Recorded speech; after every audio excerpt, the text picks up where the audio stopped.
This is Ron from ronatodj.com. So here we go for another video, and actually it's our first time after 3 years to face another computer monitor. This time upgrade, medyo upgrade doon sa previous na computer. I mean the computer monitor, and unexpected kasi dapat magtatakad tayo ng isang smartphone from Lenovo, pero Lenovo Philippines gave us the trust to push this one of their value monitors na may up to 165 Hz refresh rate na mabibili nyo at ang official price nito is 11,990, pero as we tape this one kasi Black Friday ngayon, nagkataon na nakita namin sa Lazada to as low as 9,890 sa Lenovo officials Lenovo Legion store sa Lazada. So introduce sa inyo ang Lenovo G24-20 24-inch flat na full HD gaming monitor. So, pasensya sa limited space, so we had to go through cuts and this. So, ito yung isa sa mga side portions ng box ng Lenovo G2420. Pasensya sa limited space, and since isa to sa mga pinakamalaking packages na i-unpack natin. So, 24 inch, and yun nga, ang pinagmamalaki nga is up to 165 Hz na refresh rate this one. And meron din siyang makita nyo sa portion na to is merong sa nakita siya, it's AMD FreeSync support. And ito na yung laman ng package ng Lenovo G2420 computer monitor. So ito yung I think this the 1 meter na display port. Tapos Lenovo user manual. Tapos ito yung I think ito yung part ng stand or yung stand na ito nung monitor.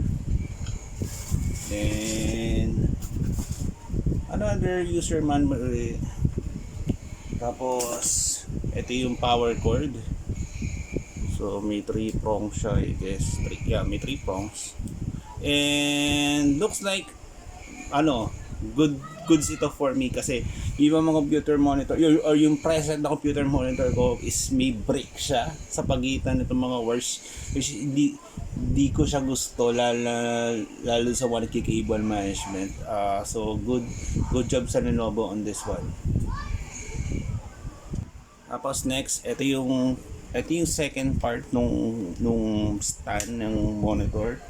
So imagine, ito tapos may kasama mga screws in here. So imagine natin, kakabit natin siya like this. Yan. So ganyan na magiging format. Dito nakalagay yung or di pala kita. Nandito pala nakalagay yung monitor in this one.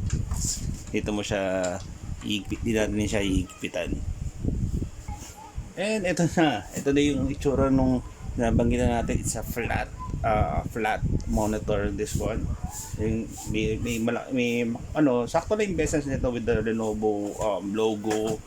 Tapos sakto lang yung kapal ng bezels. Tapos plain lang siya, hindi naman siya on the Legion lineup.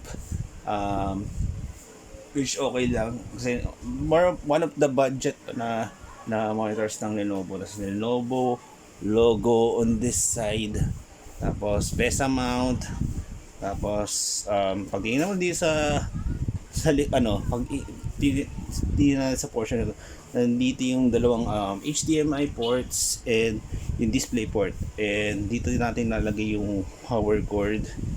And this one, kahit magkasimple na siya, kasi ito yung key controls like yung power and yung iba pang yung mga key controls na kailangan natin for adjusting this one. And ito na yung we're doing the more of unboxing for now. Later lang yung ating first look and more impressions itong Lenovo G2420 since a late lang kasi ng space natin for this one.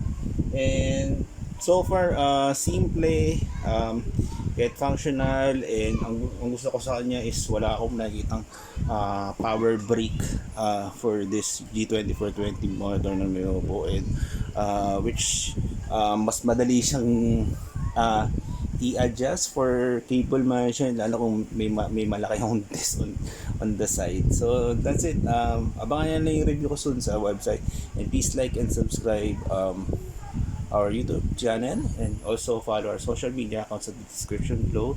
This is Ron. Thank you very much for watching.